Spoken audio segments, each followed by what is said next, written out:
Hi అండి, అందరికైతే good morning. అందరైతే ఏం చేస్తారు? నేనైతే చాయ్ తాగుతున్నా. ఇంకా అందరు తాగిరా లేదా? మరి అందరు బాగుండాలి, అందరు మంచిగా ఉండాలని దేవుని అయితే కోరుకుంటున్నా. మీరందరూ బాగుండాలి, అందులో మేము ఉండాలి. వర్షాలు అయితే లేవు, వర్షం పడతలేదు అస్సలకే. పల్లెటూళ్ళకి అయితే మస్తు బాధ అవుతుంది. మొన్న పెళ్ళి చేనులు శనకలు చూస్తే మాత్రం తల్లడిచ్చిపోతున్నాయి పాపం. ఎంత బాధ అంటే ఎంత బాధ ఉంది రైతులకైతే.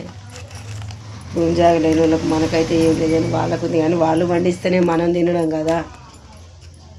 వాళ్ళు పండిస్తేనే మనం తినాలి. వర్షం అయితే వెనుక మొత్తం ఎండాకాలం కొట్టేట్టు కొడుతున్నాయి ఎండలు అయితే హైదరాబాద్లో కూడా. అందరు చాయ్ తాగిరా లేదా? మరి బాయ్. మరి అందరికైతే నేనైతే చాయ్ బిస్కెట్